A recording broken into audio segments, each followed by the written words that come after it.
तो आज यार मैं थोड़ा सा कहना चाहूँगा, आज ज़रा ना मैं आऊँगा हार्ड। तो मैं आज ज़रा हार्ड आऊँगा, तो आप सब लोग ज़रा तैयार हो जाएं। तो यार ज़रा बता दीजिए बाबर आजम ने क्या बोला है। एक मैच से मुझे कैप्टनसी मिली नहीं थी और एक मैच की वजह से मेरी कैप्टनसी चली नहीं आएगी। तो इनके मीडिया मैनेजर जो है वो इनको सिखाते ही नहीं है कि आपको क्या बोलना है क्या नहीं बोलना। बाबर आजम का फैन होने के हैसियत से मैं अगर एक चीज बोलूंगा कि भाई डरना मत। आप ये बोलते हैं इमाम रन करता हुआ आ रहे, तो मैं बोलता फखर को तो आप बिठा के रखो। Hello everyone and welcome to another exciting episode of Cricket Chronicles brought to you by Pitchside Stories. I'm your host समीद Akhtar और आज हम डिस्कस करेंगे India versus Pakistan, the biggest clash of the game of cricket. और हम इस पे pre match analysis कर रहे होंगे। तो आज यार मैं थोड़ा सा कहना चाहूँगा, आज ज़रा ना मैं आऊँगा हार्ड, क्योंकि ये मेरे दोस्त आज ये हंस रहे हैं। आज मैं ना थोड़ा सा डिप्रेस चल रहा हूँ कि मुझे खुद समझ नहीं आ रहा मैं इस पर क्या बोलूँ। मैंने एक प्रेस कॉन्फ्रेंस सुनी रोहित शर्मा की, फिर एक प्रेस कॉन्फ्रेंस सुनी अपने कैप्टन बाबर आजम की, और जो इंडिया वर्सेस पाकिस्तान में देखता चला आ रहा हूँ पिछले कुछ टाइम से, मैं कह रहा हूँ 3 साल से लगातार जब एक मैच देखता हुआ आ रहा हूँ इंडिया वर्सेस पाकिस्तान में, तो उसमें अजीब ही गेम चल रही है। या तो टक्कर का मुकाबला होता है, या तो इतनी गंदी तरीके से हारती है पाकिस्तान या इंडिया। एक मैच इंडिया आ रही है, एक मैच पाकिस्तान बड़ा गंदा आ रहा, अभी एशिया कप की बात है रिसेंटली। तो मैं आज ज़रा हार्ड आऊँगा, तो आप सब लोग ज़रा तैयार हो जाएं। स्टार्ट करते हैं अपने प्री मैच एनालिसिस को। कल है भाई इंडिया वर्सेस पाकिस्तान। क्विकली मैं ज़रा सबसे पहले प्रेस कॉन्फ्रेंस पे आ जाऊँ। रोहित शर्मा की प्रेस कॉन्फ्रेंस को अगर मैं थोड़ा सा ब्रीफ कर दूँ, वो यही कि उनसे सवाल हुए कि आप इतने बड़े क्राउड में खेलेंगे, तो उन्होंने सिंपल सा एक जवाब दिया, उनको आदत है। और ये नॉर्मल सी बात है, इंडिया जब अपने होम ग्राउंड में खेलता है उनका हर मैच पूरा, लेकिन क्योंकि उनकी जो आईपीएल है वो आईपीएल से उनको प्रेशर हैंडल करने का आइडिया है। उनको क्राउड प्रेशर तो है ही नहीं। उन्होंने तो स्ट्रेट बोला में क्राउड प्रेशर है नहीं। और एक और इम्पोर्टेंट बात जो उनसे पूछी गई शुभमन गिल के बारे में, तो ही सेड के ही इज 99% गुड और वी विल डिसाइड टुमारो। मतलब वो कल डिसीजन ले रहे होंगे कि 99% ठीक हो शुभमन गिल। तो मुझे तो ऐसा लगता है खेलते हुए दिखेंगे यार आपको, और ये इंडिया के लिए बहुत बड़ा एडवांटेज। अच्छा, एक चीज मैं और बता दूं, सूर्य कुमार भी जो है उनका अहमदाबाद में बहुत जबरदस्त रिकॉर्ड है। सूर्य कुमार का भी वैसे आउटसाइड चांस है क्योंकि इतना वो उनका नाम नहीं आ रहा, लेकिन रोहित शर्मा अश्विन का भी जो है वो दे चुके हैं कि ऑन द डे अगर पिच सूटेबल हुई स्पिनर्स के लिए तो हम अश्विन को भी खिला सकते हैं।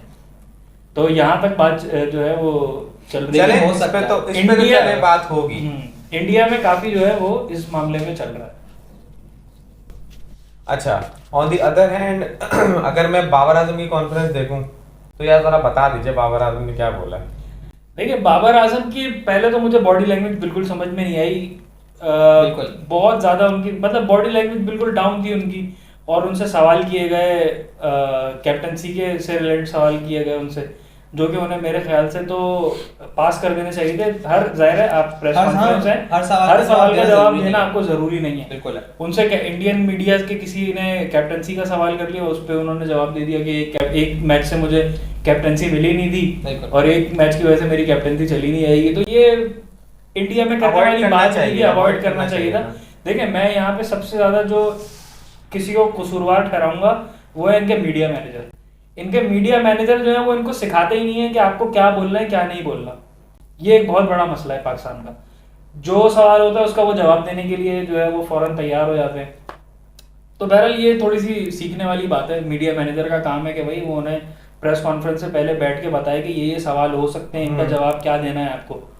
तो इस तरह की चीजें, ग्रूमिंग की जरूरत है बहुत ज्यादा। और मैंने ये सुना था उनसे क्राउड का सवाल है, तो उन्होंने बोला हमने मेलबर्न में हैवी क्राउड के अंदर खेला है। हाँ, ये तो मैं आपको ये बताता चलूं, मेलबर्न का क्राउड और इंडिया का क्राउड बहुत जमीन आसमान का फर्क है भाई। और अगर आप देखा जाए तो मेलबर्न के क्राउड में भी इंडियंस ही ज्यादा दिख रहे थे आपको। जो इंडिया पाकिस्तान मैच हुआ था, ये तो प्रॉपर ही इंडिया है। तो यहाँ पे क्राउड, यहाँ पे इंडिया पाकिस्तान के एक 4 रन पे ना पिन ड्रॉप साइलेंस होगी, और इंडिया का 1 रन रोकने पे या 1 रन बनाने पे पूरा क्राउड अवाम में होगा। देखें, और हैदराबाद में भी जो आपको सपोर्ट थी वो हैदराबाद में एक सपोर्ट का जो है वो बेस अलग है, और दूसरा कि इंडिया से आपका मैच नहीं था। अगर इंडिया से मैच आपका हैदराबाद में भी होता ना तो आपको सपोर्ट नहीं मिलती वहां पे भी। बिल्कुल। तो अभी उन्होंने हैदराबाद से कंपैरिजन किया, पहला कि हम हैदराबाद में खेल चुके, हम यूज्ड टू हो गए, तो पहली बात तो ये है कि आपको सपोर्ट हैदराबाद में भी नहीं मिलता अगर आप इंडिया के अगेंस्ट खेलते हैं।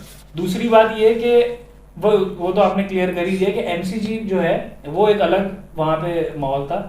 अहमदाबाद में आपको बिल्कुल सपोर्ट नहीं मिलेगी क्राउड की तरफ से। ठीक है सर, क्विकली मैं अब जरा वीडियो को आगे बढ़ाता हूँ अपने टेक्निकल एनालिसिस की तरफ। और इससे पहले कि हम ये एनालिसिस स्टार्ट करें, मैं सबसे पहले आपको जरा सी रिपोर्ट दे दूँ पिच और वेदर से रिलेटेड। देखें कल के मैच में वेदर तो 36 डिग्री आपको दिन में टेम्परेचर देखने को मिलेगा एवरेज पे इंडिया में गर्मी है, और रात में 28 डिग्री के करीब होगा, तो और सनी ब्राइट सनी डे होगा। तो समझ लें रेन का तो कोई चांस ही नहीं है। और जैसे और रेड सॉइल पिच होने वाली है, जैसे हमने पहले भी डिस्कस किया था। इंडिया है बाउंस ब्लैक सॉइल को कभी भी यूज नहीं करेंगे, बाउंसी विकेट पर पाकिस्तान लीथल बन जाएगा और फिर पाकिस्तान के साथ भी लीथल हो जाएगा। ये मैं आपको सच बता दूं। लेकिन अब वो लीथल वाला टाइम चला गया पाकिस्तान का। लेकिन ये मेरे लिए बड़ी मुश्किल सी बात है। नसीम शाह का ना होना ना बहुत अच्छा। By the way Babar Azam ने अपनी प्रेस कॉन्फ्रेंस में नसीम शाह की कमी का भी जिक्र किया। बिल्कुल सही किया। उनसे सवाल किया गया कि आप कितनी कमी अपने पेस अटैक को कैसे देख रहे हैं, तो उन्होंने कहा कि शाहीन अपनी फॉर्म में नहीं दिख रहे। इस बात को उन्होंने एतराफ किया। उन्होंने अपनी फॉर्म का भी एतराफ किया कि मैं भी ज्यादा फॉर्म में नहीं हूं, मैं 2 मैच में उस तरह नहीं खेल सका जैसा मुझे खेलना चाहिए था। बिल्कुल। तो बाबर के लिए भी कंसर्निंग है, शाहीन का फॉर्म में ना होना पाकिस्तानी बॉलिंग के लिए बहुत ज्यादा कंसर्निंग है। और नसीम शाह का भी उन्होंने जिक्र किया कि नसीम शाह की कमी काफी महसूस होगी, जो कि सबको महसूस हो रही है, दिख रहा है कि सीधी बात है। देखिए मैं जब से हम लोग वर्ल्ड कप में गए हैं ना, सिर्फ एक नसीम शाह का ना होना ना, तो मुझे ऐसा लग रहा है कि वो एक टीम में ना वो एक स्पार्क नहीं है जो हमें नसीम से मिल रहा था। वो उनके जाने के बाद हमें पता चला, वरना शाहीन और हारिस खुद एक बेहतरीन बॉलर्स हैं और दोनों के रिकॉर्ड्स और जिस तरह लास्ट जो लोग बॉलिंग करते हैं बहुत ज़बरदस्त करे, लेकिन एक नसीम का ना होना ना हमें लग रहा है कि यार बहुत बड़ी कमी है हमारी टीम। यार चले ये तो अब नसीम नहीं है, इसमें तो हम लोग रो ही सकते हैं और हमारे पास कुछ करने को है नहीं। अब मैं ज़रा क्विकली आ जाऊँ कल के मैच में। भाई कल अगर चलो बाबर को चांस फिर से एक आउटसाइड चांस मिल जाता है, 4 विकेट गिरा दी, ऐसे स्कोर पे गिरा दी कि जहाँ इंडिया दोबारा से बिल्डअप के लिए तरफ जाए, वहां अगर ये डिफेंसिव फिर से हुए ना, फिर तो मैं बता रहा हूँ यार आप बोरिया बिस्तर पैक करना वहीं से निकल जाना। नहीं देखिए कैप्टनसी है, वही सवाल है जो मैं कैप्टनसी का हमेशा हम लोग और हर कोई एक ही बात बोलता है कि जितने अच्छे बैट्समैन हैं उतने ही खराब कैप्टन है। कि मैच के वक्त क्या डिसीजन लेना है, अपने डिसीजन को किस तरह चेंज करना है। कि देखिए आप एक स्ट्रेटेजी बना के उतरते हैं, समटाइम्स वो स्ट्रेटेजी काम नहीं करती, तो आपको उस टाइम पे उस मोमेंट ऑन द स्पॉट आपको वहीं पे डिसीजन चेंज करना है, जो कि हमें बाबर आजम की कैप्टनसी में कभी नहीं देखने को मिला। मुझे एक बात समझ नहीं आती, स्पिनर अगर विकेट ले ले तो अगली बॉल पे स्पिनर को स्लिप क्यों नहीं मिलती? अरे बाबर भाई क्यों नहीं देते स्लिप? उसको स्लिप दो। डिफेंसिव रहोगे तो वो स्पिनर को तो कट मारना इतना आसान है, सिंगल डबल से पूरा मैच बन जाता है। सर डिफेंसिव हैं और फिर कहते हैं कि हम अपनी गलतियों से सीखते हैं। ये कोई सीखने की स्टेज नहीं है। और गलतियों से सीखते तो फिर अटैकिंग कैप्टनसी दिखाते हैं ना, फील्ड प्लेसमेंट इस तरह की करते या बॉलिंग चेंजेस ऐसी करते कि थोड़ा दिखता कि हमने गलतियों से सीखा है। यही हर मैच में इनका ये होता है, अगर वो शुरू में विकेट ले भी लेते हैं तो मिडिल ओवर में आके बैट्समैन जो है वो इनसे एशिया कप आपके सामने पहला मैच अनफॉर्चुनेटली पाकिस्तान की बैटिंग नहीं आई थी, 66 फॉर 4 देन 266 पे आपने 50 ओवर कंप्लीट करवा दी। यार क्या मतलब आपने कितने रन बनवा दिए? 66 पे 4 पे तो 150 पे तो रेडल कर देना चाहिए था, आपको खत्म कर देना चाहिए था इंडियन बैटिंग को। 66 से 266 ले गए। हार्दिक पांड्या और ईशान किशन की इतनी बड़ी आपने वो करवा दी पार्टनरशिप। मतलब यार क्या क्या सोच रहे थे, क्या सोच क्या रहे थे भाई? 4 विकेट आ गई थी तो मेरे हिसाब से तो एक leg of slip leg slip दोनों होनी चाहिए थी आपके पास, तो कि चढ़ जाओ, छोड़ो ही नहीं। पीछे पता नहीं क्यों हट जाते हैं। और अब वो बॉलर आपने फास्ट बॉलर किसके लिए बचाना है? आप अगर या तो आप किल के लिए जा रहे हैं, अगर you are going for the kill तो फिर आप उसी वक्त यूटिलाइज कर लें अपने बॉलर्स। आपकी सोच तो वही चल रही है कि मैं 50 ओवर तक खेलूंगा, जबकि सोच ये होनी चाहिए कि आपने 40 ओवर में गेम खत्म कर देना है। इसके अपोजिट अगर मैं इंडियन टीम को देखूं, खैर वो तो बहुत ही स्ट्रांग है यार, मैं उन पे क्या बात करूं। अब आप लोग बोलते हैं कि आप क्रिटिसाइज कर रहे हैं, बिला वजह क्रिटिसिज्म हो रहा है हमारी टीम पे। आप अगर लॉजिकली समझे बिला वजह क्रिटिसिज्म नहीं है यार, आप समझे तो इंडियन टीम कैसे खेलती है। उनका कैप्टन देखो, उनको उसके कैप्टन वो अपना कैप्टन रोहित जो है आते दो ओवर करवा दी, चलो कुलदीप से अच्छा जा रहे, एकदम से जडेजा को लाया, जडेजा को पहले ओवर में पड़ा, एक ओवर और चेक करेगा, हटा देगा। यहाँ ये नहीं होता। यहाँ जब एशिया कप में आपने पकड़ लिया था तो आपने वापस पेसर लाने थे। आप माइंडसेट ये रखते हो 50 ओवर खेलने। शुरू में अगर स्पिनर, या मैं कहता हूँ नेदरलैंड्स की टीम अगर आप देख लें तो शायद स्पिनर लगा दे, सही है, अगर आपको शुरू में हेल्प मिल रही है तो स्पिनर का इस्तेमाल कर लिया जाएगा। बाबर आजम के 4 ओवर पक्के हैं कि 4 ओवर पहले शाइन कराएगा और साथ में उसके आजकल हसन अली है ना 8 ओवर तक कोई चेंज ही नहीं करना, चाहे स्पिन विकेट हो चाहे कुछ भी हो। भाई आप 4 ओवर करा दो, 5 ओवर एक स्पिनर को दे दो। जरूरी थोड़ी है कि आप स्पिनर को लाओ 90-10 में, 90-10 में भी नहीं आते, हाई थ्रो पा रहे होते हैं। यहाँ पे सरफराज अहमद की मैं बात करूं तो इमाद वसीम से कभी कभी ओपन भी करा लेते थे, T20 के अलावा। T20 में तो कराते ही थे, वो तो उनका ओडीआई में भी करा लेते थे, करवा लिया करते थे यार। नहीं, आप अगर न्यूजीलैंड की बॉलिंग चेंजेस देखें, आप पूरे वर्ल्ड कप में चेक करें न्यूजीलैंड ने किस तरह बॉलिंग चेंजेस किए।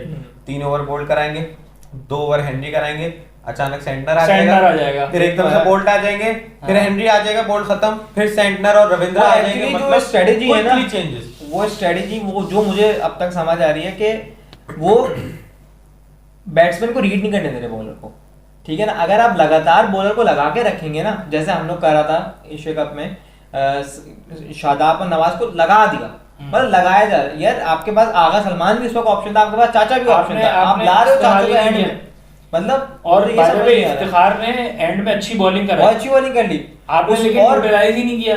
उस वक्त जब मैं मैच देखा था, मैं एक ही बात बोला था यार, ईशान किशन खड़ा हुआ है, चाचा को लाओ, चाचा को लाओ। बाबर चाचा को लाता तो कुछ और यार, चाचू बेचारे, उनको तो बेचारे को इतनी सारी बिरयानी मिल गई खैर हैदराबाद में। खैर यार देखें, मैं अगर बिल्कुल ऑन अ सीरियस नोट आपसे बात करूं तो पाकिस्तान को चाहिए कि यार डिफेंसिव होके ना खेले। हारना है ना, खुल के हार जाओ। अबे हारना है ना, बुरे तरीके से नहीं हारो, खुल के लड़के हारो, के हाथ दिखा के हारो। ये नहीं कि गिरते तो ऐसे गिरते हैं कि एक रन बनाना मुश्किल हो जाता है, और एक रन नहीं बनता इनसे। एक चीज मैं बोलूंगा जो मैं ऐड करूंगा इस वक्त कि देखिए निडर होके खेलें, डर के खेलेंगे ना। देखिए 4 विकेट गिरने के बाद भी एशिया कप में ईशान किशन और हार्दिक पांड्या ने रन रेट को नीचे नहीं गिरने दिया। 5 से लेके चले थे एंड तक 5 भी टिके रहे, 5 साढ़े 5 यही बात हमें इंग्लैंड में भी दिखती है। बिल्कुल, कितनी भी विकेट गिर जाए वो अपना रन रेट नहीं छोड़ते। मसला हमारे यहाँ ये लास्ट इनिंग बहुत जबरदस्त हुई, लेकिन मैं फिर भी ये बोलूंगा कि प्रेशर अलग है, सही है ना। बिल्कुल अलग है, बिल्कुल अलग। वो श्रीलंका थी, ठीक है ना। लोग इस उस पे बढ़ रहे हैं कि यार श्रीलंका तो चलो कमजोर, वो कमजोर बॉलिंग ने आपको हराया था, ठीक है ना। एशिया कप में भी हराया था, और ये कमजोर बॉलिंग आपको लगातार हराती भी आ रही थी। ये मैं समझता हूँ उस दिन बेहतरीन इनिंग अब्दुल्ला शफी और रिजवान ने जो पार्टनरशिप जमाई थी वो आप चले गए। रिजवान की फ्लैप है, वरना इंडिया जैसी टीम आपको नहीं बख्शेगी। चले खैर है, इस पे तो खैर मैं कहूँगा। अच्छा, प्लेइंग 11 की मैं जल्दी से थोड़ी देर बात करता चलूँ। दोनों टीम्स की प्लेइंग 11 लास्ट मैच से अगर उठा लें, अफगानिस्तान का इंडिया से मैच और पाकिस्तान का श्रीलंका से, पूरी सेम होगी। कुछ सम चेंजेस आर एक्सपेक्टेड। अगर इंडिया की साइड से मैं बात करूं तो मुझे ऐसा लगता है शुभमन गिल कल आपको ओपन करते हुए दिखेंगे। और मेरा एक बहुत ही छठी my sixth sense is saying के रविचंद्रन अश्विन आपको कल प्लेइंग 11 में दिख रहे हैं। बिल्कुल, वो जैसा हो सकता है वो खिलाएंगे। मैं सूर्य कुमार के अभी भी मैं हाथ में नहीं हूँ और मैं जाना भी नहीं चाहता सूर्या के साथ, लेकिन अश्विन तो आपको मुझे ऐसा लग रहा है शार्दुल ठाकुर बैठेंगे। शार्दुल ठाकुर बैठे, क्योंकि रोहित शर्मा से ये सवाल हुआ था तो उन्होंने कहा था कि गिवन डे हम पिच की कंडीशन देखेंगे किस तरह बिहेव कर रही है और हम अश्विन को जो है वो इंक्लूड। और अगर इस तरीके से पाकिस्तान की बात करूं तो मुझे चेंजेस कोई नहीं दिख रही। मैं आपको ऑनेस्टली बता रहा हूं, कोई चेंजेस होंगी। ये डिफेंसिव माइंडसेट है। और अगर मैं और पूरा पाकिस्तान अगर कोई चेंजेस देखना चाहता है ना, तो मैं चाहता हूं यार इमाम उल हक की जगह फखर जमान को देखिए। अब्दुल्ला देखिए, फखर जमान नहीं कर रहा ना रन, देखिए दोनों नहीं कर रहे, दोनों नहीं कर रहे भाई। अगर दोनों रन नहीं कर रहे तो इनमें से बेस्ट चॉइस कौन होगा? फखर जमान होगा। देखिए मैच बहुत बड़ा है, ठीक है ना। मैं इमाम के बैटिंग पे सवाल नहीं उठा रहा, लेकिन अभी काफी टाइम से, जैसे अगर 15 इनिंग फखर जमान फेल हुए तो पिछले 5-6 इनिंग से इमाम फेल होते हुए आ रहे हैं। लेकिन फिर भी अगर मुझे दोनों में से चॉइस करनी है ना, इंडिया को सामने रखते हुए, तो मैं फखर किसी के पास कोई चॉइस ही नहीं है। आप ये बोलते हैं इमाम रन करता हुआ आ रहा है, तो मैं बोलता फखर को तो आप बिठा के रखो, पूरा टाइम बिठा के रखो। लेकिन जब दोनों ही रन नहीं कर रहे, फील्डिंग भी दोनों की अच्छी है, दोनों की फील्डिंग भी अच्छी है और दोनों लेफ्ट हैंडर भी है। अब्दुल्ला शफीक जब, लेकिन खेलने में फर्क है। फखर जमान जम गए तो फिर वो नहीं, और जम गए नहीं। फखर जमान शुरू से थोड़ा सा बिल्कुल और इस खेलने की कोशिश करता है। आप शुरू से इतना रोक लेते हो कि बस रुक ही और जाते हैं। पिछले आप देखें नीदरलैंड श्रीलंका मैच में दोनों सेम तरीके से आउट हुए हैं मामूला, मतलब अपनी गलती से नहीं सीखा उन्होंने। यार आप नीदरलैंड में भी वही शॉर्ट बॉल पे पीछे कैच उठा रहे हैं, और श्रीलंका में भी आप यही कर रहे हैं। बाय द वे फायदा क्या हुआ? इंडिया से मैचेस में बाबर आजम का भी कोई एवरेज अच्छा नहीं अरे है। यार बाबर आजम का बाबर record बहुत आजम खराब पूरे है। वर्ल्ड कप में ही कुछ नहीं कर सके। अभी तक 2 मैच हो गए, तो एक में 5 रन से आगे बढ़ रहे देखिए, हैं। और मुझे बाबर भाई क्या हो गया? ओवरऑल इंडिया से भी उनका कोई रिकॉर्ड अच्छा नहीं है। अगर मैं 5-9 से गिनूं तो 45 रन तक पहुंचेंगे और आखिरी मैच में। शादाब खान ने 7 मैच में इंडिया के खिलाफ 5 विकेट लिए टोटल। यार मैं क्या बोलूं यार, भाई मेरी हंसी नहीं है, ये मेरा रोना है। मुझे मेरे घर जाना है। मैं क्या बोलूं यार, कल क्या होने वाला है आप बस अब देखें। वो प्रेडिक्शन कॉर्नर में हम डिसाइड करेंगे, और मैं इतनी सारी बातें करने के बाद भी मैं कुछ कहूंगा, लेकिन ये कि बस अल्लाह ही मालिक है। मैं कहता हूँ कि चलें, जो भी होगा खुल के खेलना यार, प्लीज यार, डिफेंसिव नहीं खेलना। मैं कह रहा हूँ मार के आउट हो जाओ, रोक के आउट मत होना। मैं बहुत जलील होते मैं हैं एक फिर चीज हम लोग। बोलूंगा कि, और ये मैं बाद में 2 तरीके से रखूंगा, एक प्रैक्टिकली रखूंगा और एक as a fan Pakistani team का जो दिल से चाहता है। प्रैक्टिकली तो मैं चाहूंगा, मतलब प्रैक्टिकली मैच ना मुझे बहुत फंसा हुआ दिख रहा है, ठीक है ना, एज पाकिस्तान की साइड से एज इंडिया पे है। लेकिन अगर मैं एक पाकिस्तान का फैन और बाबर आजम का फैन होने की हैसियत से मैं अगर एक चीज बोलूंगा कि भाई डरना मत। सामने फिर बुमराह है, सिराज है, कुलदीप है, जडेजा है, अश्विन है, कोई डर के भी नहीं। और बता दो शामी खेल रहे हैं कल। और अगर हार्दिक पांड्या, बाबर आजम हार्दिक पांड्या के समय शायद थोड़ा सा वो मुझे समझ नहीं आता, लेकिन अगर आपने गौर किया हो पिछले मैचेस में वो बाबर आजम हार्दिक पांड्या के आगे थोड़े ढीले हो जाते हैं। चलें। तो उनको वो अपना मोमेंटम बना के रखना और निडर होके खेलना है। ये मत नहीं सोचना कि मुझसे रन नहीं आ रहे, कल ये सोच के होते रहे कि यार मैं ही रन बनाऊं। चले, ये तो था हमारा प्री मैच एनालिसिस, और बाकी होप फॉर द बेस्ट वो तो कल ही देखा जाएगा कौन मे द बेस्ट टीम विन। मैं तो यही बोल सकता हूँ यार, ऐसा दुआएं तो हमारी यही हैं कि पाकिस्तान जीते, और हमेशा ही हमारी अपनी टीम के साथ ही दुआएं रहेंगी। बस डर के ना खेलें, अच्छा खेलें और बस कॉन्फिडेंस से खेलें। ठीक है, quickly move towards our another segment, and that is the toss, the game within the game. Toss, जो टॉस जीतेगा वो बैटिंग करेगा। यार मैं नहीं मान रहा, मैं कह रहा हूँ बोलेंगे, बैटिंग नहीं करना, नहीं होगी बैटिंग, नहीं होगी। और मैं तो बता रहा हूँ इंडिया तो बॉलिंग ही करेगा, उसको तो पता है शुरू में आओ आउट करो जीत के चले। लास्ट एशिया कप को लेकिन लेकिन मैं आपको एक बात बता दूं, जो ये नेगेटिविटी है, अगर आपने टॉस जीतकर पहले बॉलिंग की ना, तो ये एक तरीके से आपको नेगेटिव शो करता है कि यार आप डरे हैं थोड़ा सा, कि ना थोड़ा डर के खेल रहे हैं, आपको बैटिंग करनी चाहिए पहले। मसला ये है जुबैर भाई, जो मुझे लग रहा है कि वो बॉलिंग में वो स्पार्क नहीं दिख रहा, हो सकता है कल दिख जाए। न्यूजीलैंड ने पहले बॉलिंग ही की थी इस ग्राउंड में, दूसरा मैच होने जा रहा है तो न्यूजीलैंड फर्स्ट बॉलिंग करके चेस करके जीता था। तो मैं न्यूजीलैंड था ना। हाँ ये बात भी, वो न्यूजीलैंड था। तो खैर एक अगर मैं एक वर्ड में बोलूं, आप बैटिंग आप डेफिनेटली बैटिंग। मैं तो बोलूंगा पाकिस्तान चेस की तरफ जाए, मैं पाकिस्तान की तरफ से बोलूंगा पाकिस्तान चेस। नहीं ये देखिए, ये हमारा सेगमेंट होता है, ओवरऑल बताना है आपने। तो फिर जो टीम टॉस जीते पहले करेगी। जो टीम टॉस जीते तो फिर वो मेरे ख्याल से पहले बॉलिंग करे। मैं भी बॉलिंग के साथ जाना चाहूंगा। क्विकली मूव करते हैं अपने another segment, that is impact player of the match. जी भाई, इंडिया की साइड से पहले इंडिया की बात कर लेते हैं। इंडिया की तरफ से इम्पैक्टफुल प्लेयर मुझे लगता है विराट कोहली। इसमें तो कोई शक ही नहीं है, मैं तो आपसे क्यों भी नहीं पूछ सकता। विराट भाई कल कौन सी सेंचुरी होने वाली है? 50वीं? हाँ बिल्कुल, 49 या 50 सेंचुरी हो जाएगी। फिर अल्लाह ताला बस, मैं विराट का बहुत बड़ा फैन हूँ। मैं चाहता हूँ सेंचुरी करे और इंडिया आ जाए। यहाँ हम तीनों और मैं ख्याल से हमारे पूरा पाकिस्तान से उठाएंगे तो विराट के बहुत फैन मिलेंगे। तो मैं तो चाहता हूँ सेंचुरी करे लेकिन इंडिया आ जाए, ये मैं ऐसा उसमें बोल रहा हूँ, लेकिन ऐसा मेरे बोलने से क्या होता है, अगर इंडिया चेस पे आ गया तो विराट पूरा करके आएंगे। चले, इनका तो विराट है, आपका कौन है?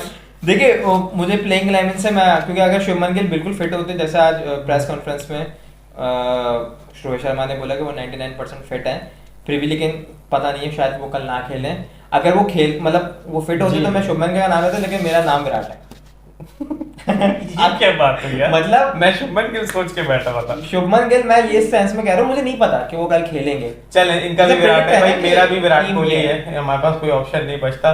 मैं बुमराह की तरफ जा सकता था, लेकिन मुझे ऐसा लगता है कि पाकिस्तानी माशाल्लाह से इतने पक्के हो गए बॉल रोकने में और बचने में, तो शायद बुमराह को सरवाइव कर जाए, लेकिन विराट का सरवाइव करना मुश्किल हो जाएगा इनके लिए। पाकिस्तान, देखिए पाकिस्तान में मेरा मानना ये है कि बैटिंग तो रन बनाएगी, जो उनका मतलब परफॉर्म किया है अभी श्रीलंका से मैच में, लेकिन जो मैच जितवाने में अहम किरदार अदा करेगी वो कोई बॉलिंग का एक स्पेल होगा। तो मुझे लगता है हसन अली जो है वो कल के इम्पैक्टफुल प्लेयर होंगे। आपके? जुबैर भाई की बात बहुत अच्छी है, बहुत अच्छा पॉइंट उठाया कि अगर मैच को देखा जाए तो शायद बॉलिंग से कमाल हो जाए, एक स्पेल निकले। हाँ एक स्पेल निकले, लेकिन फिर भी मैं जाऊंगा बैटिंग की तरफ और बहुत बड़ा मैं ट्रम्प कार्ड खेल रहा हूँ। मतलब मैं बाबर आजम की तरफ जाना चाहूंगा कि मैं कल चाहता हूँ कि बाबर आजम के बैट से रहना है और वो ठीक है। अपनी जिंदगी की बेहतरीन इनिंग खेले। चले, मैं शाहीन के साथ जाना चाहूँगा कल, क्योंकि शाहीन पे एक तो बहुत सारे क्वेश्चंस उठ रहे हैं। तो जब आपके सामने इतने बड़े क्वेश्चंस उठते हैं और आपकी बॉलिंग पे खास करके आपके जो स्ट्रेंथ है उस पर सवाल उठना शुरू हो जाते हैं, तो एक बॉलर के पॉइंट ऑफ व्यू से अगर मैं बात करूँ तो वो एग्रेसिव आने की कोशिश करता है। वो बोलता है कि नहीं यार, शायद दुनिया को अभी पता नहीं है मैं क्या कर सकता हूँ। तो एक बड़े मैच में उनका कमबैक मुझे दिख रहा है, और अगर शुरू से 2 से 3 विकेट गिराने में कामयाब हो गए तो पाकिस्तान वहीं पे अपने मैच को बकेट में ले लेगा, अनलेस के आगे डिफेंसिव कैप्टनसी देखने को ना मिले।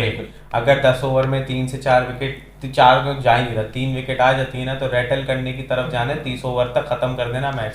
50 तक जाने की तरफ जाओगे वो 280 बना के भी फंसा देंगे आपको। तो इससे अवॉइड करना भाई प्लीज। सो चलते हैं क्विकली अपने लास्ट सेगमेंट की तरफ, and that is the prediction corner. जी, इंडिया, कल इंडिया जीतेगा। यार अच्छा, मैं इससे पहले आप लोगों को बताते चलूं, लेकिन आप लोग गुस्से में हम लोगों को थोड़ा सा सुना ना दे। देखिए दिल से तो हमें पाकिस्तान, दिल से पूछोगे ना, मेरी टीम जीतने वाली है। लेकिन मैं प्रैक्टिकली बोलूंगा पाकिस्तान का चांस नहीं दिख रहा, गिविंग जो सर्कमस्टेंसेस हैं वो यही कह रहे हैं कि भाई पाकिस्तान जो है वो इंडिया। जी भाई, इंडिया। अबे यार कैसे लोग हैं यार, पाकिस्तान। मैंने आपको अपने वीडियो के स्टार्ट में बताया था, देखें मैं जितना गुस्सा कर लूं, लेकिन एंड में मैं आपको कुछ अपनी साइड से ये बताऊंगा। तो मैं तो आई गो विद पाकिस्तान। इसकी एक वजह भी है, क्योंकि देखें मुझे पता नहीं क्यों मैं इनसे बात भी कर रहा था, और इन दोनों से खास करके काफ़ी 1-1.5 हफ्ते से कि जब वर्ल्ड कप शुरू हुआ था, तो मैं कह रहा था यार मुझे कुछ ऐसी फीलिंग आ रही है कि इंडिया विल फ्लंक ऑन 14 अक्टूबर। तो मुझे ऐसा लगता है कि इंडिया चोक कर जाएगा। लेकिन मुझे ऐसा समझता हूँ कि कल पाकिस्तान। दिल से दुआ तो हमारी भी यही है, सबकी दुआ ही है, लेकिन मैं प्रैक्टिकली और दिल से प्रैक्टिकली भी मैं बोल रहा हूँ पाकिस्तान। मुझे ऐसा लगता है कि कल इंडिया को जो चांसेस जो मुझे सुनने में आ रहे हैं 90-10 की परसेंटेज की चांसेस देंगे। फिर तो मैं दुआ करता हूँ कि आपकी बात सच हो और हमारे जितने भी फैंस हैं सबकी बात सच हो कि कल पाकिस्तान जीते। तो आई गो विद पाकिस्तान। सो ये तो थी हमारी आज की video. Hope you like the video. इस चैनल को सब्सक्राइब करें और हमारी वीडियो को लाइक करें और ज़्यादा से ज़्यादा शेयर करें। I am your host Sameed Akhtar, signing off. अल्लाह हाफिज़।